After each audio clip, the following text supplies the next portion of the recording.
Assalamu alaikum masu kallo. Kamar yadda muka yi muku alkawari, za mu zo wajen wannan baiwar Allah domin mu nuna muku halin da take ciki, kasantuwan mutane suna ta shakku akan laruranta har ta kai ga wasu suna cece kuce akan cewa rashin lafiyanta ma ƙarya take da sauransu. So muna ta karo da abubuwa a social media na ɓangaren al'umman da ya shafi mutanen da suka shafi Kannywood da kuma ma waɗanda ke wajen Kannywood. So wannan kafa mai albarka ta SD Online TV ta sha alwashin sai ta yi tattaki har zuwa inda wannan baiwar Allah take domin mu tattauna da ita. Kun san an ce waka a bakin mai ita ta fi daɗi. So za ku ji daga gare ta halin da take ciki da kuma abubuwan da take fuskanta a wannan lokaci. Salamu alaikum. Malama Zi, kina fama da rashin lafiya. Muna samun korafe-korafe na mutane a social media akan rashin lafiyanki.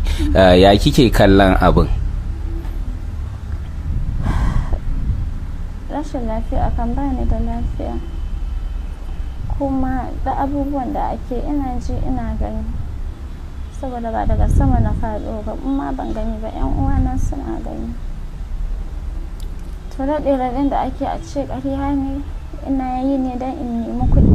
Duk wanda ya sani ya sani, ko kafin na fara fim da sana'ata na shiga industry,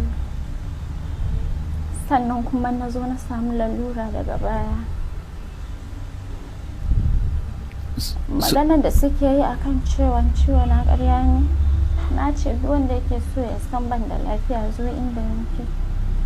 Na kwanta asibiti, na je Shika, na je Aminu Kano, na je National Hospital Abuja, amma a ƙarshe dai Shikan da nake zuwa suka ba da referral cewa mu tafi India ko Egypt.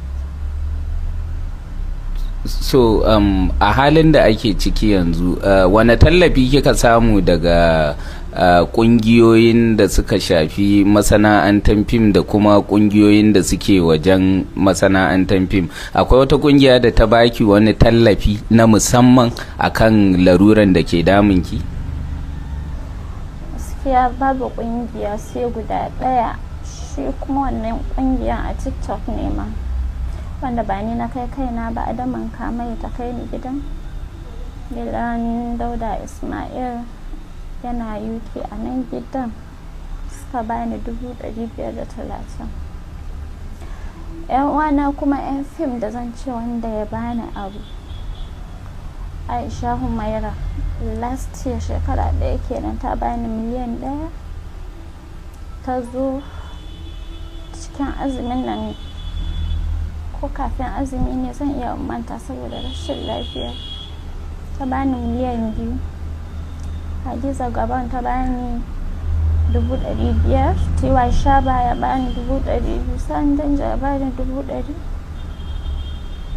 KB International shi ma ya bani. Alola ma ya bani 100,000.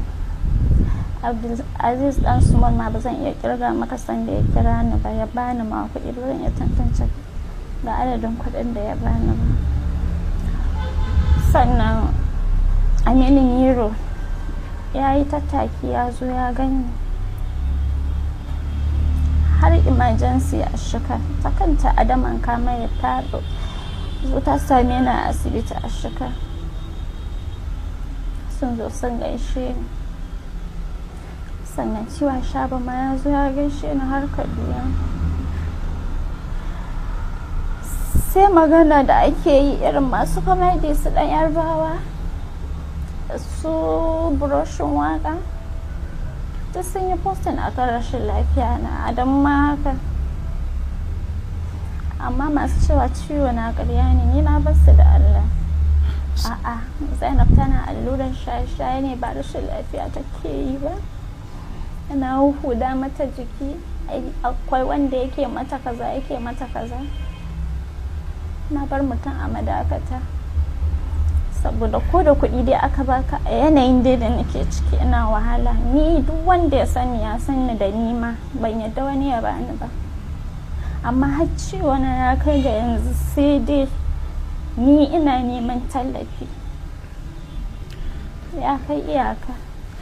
To a cikin tallafin da ake bukata na magance wannan larura taki, kaman misali kudin da kika samu daga mutanen da ke cikin Kannywood, za ki iya kiyasta kaman adadin nawa ne akalla?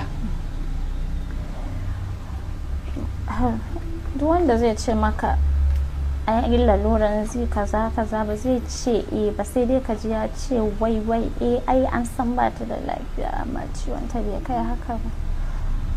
Wanda ni numfashi na ma daukewa yake, an sha samun oxygen. Yanzu haka kana gani na da central line ne a jikina, a zuciya na haki. Wannan abin da kake gani haifarin ne, shine abin da ake flushing din shi da shi ko da yaushe. Ga wani a ta bayana nan an sa.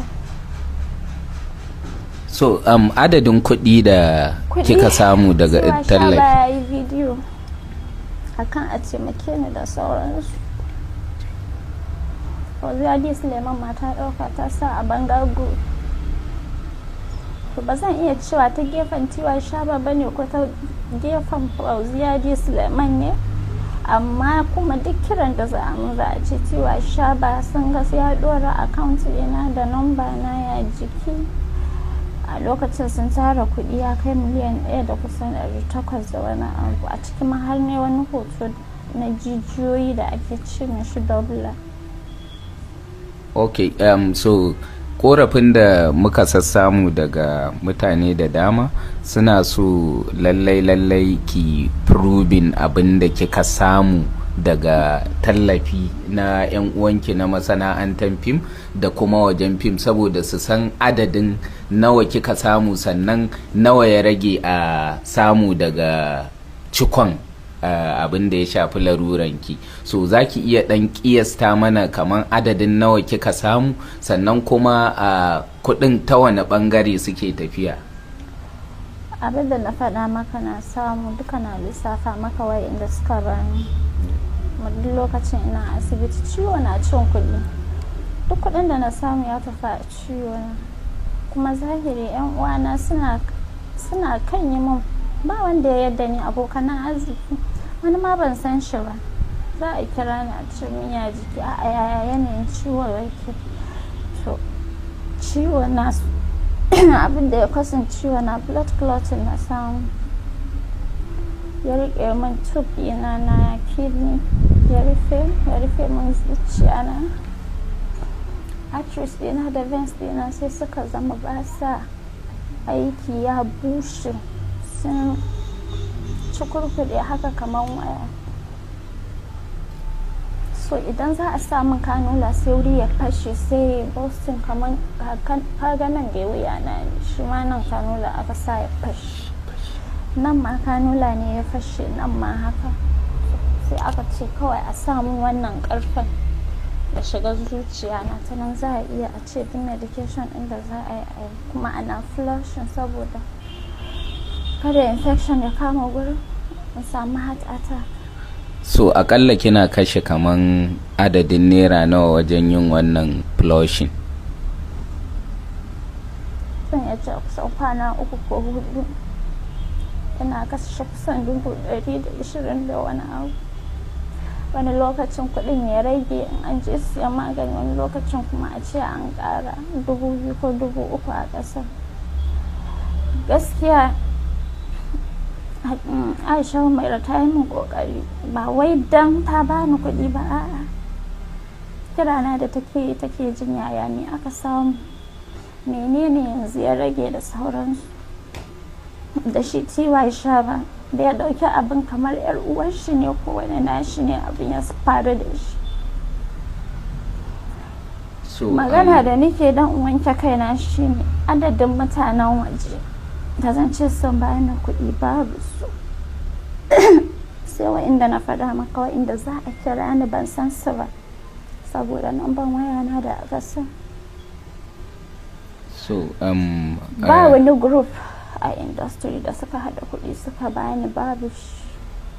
Kuma ciwo na farko yanzu da aka ba da referral da a Egypt ne suka yi kosin kuɗi miliyan 25, ticket, accommodation, bandage, kawai surgery da za a yi mu surgery na kidney da jini na zuciya na. So batun da aka ce kina da miliyan 17 a ƙasa a kwanakin baya, me gaskiyan al'amarin? Ba ƙarya ba ne, da gaske ne. Lokacin da aka shirya za a je kuma a yi aikin, aka ƙara tuntuɓan su, aka ce za a zo a ƙara turo invitation, sai suka ce ai lokacin kuɗin kaza ne, amma yanzu wannan hoton da aka tura musu kuɗi fa ya ninka yadda ake tunani, san miliyan 40 da wani abu. So wane kira zaki ga al'umma masu hannu da shuni wajen neman tallafi ga rashin lafiyanki, wane kira zaki gare su? Ina buƙatar taimako, wanda yake da niyya mai ji a zuciyar shi zai iya taimako na, saboda Allah ya taimake ni. Ba ni mawa ba, ya yi ma Allah ne, ya yi ma addinin musulunci ko ma waye, kuma ya yi ma kanshi ne saboda shi zai samu lada. To Allah Ubangiji ya baki lafiya. Amin. Muna godiya. Na gode.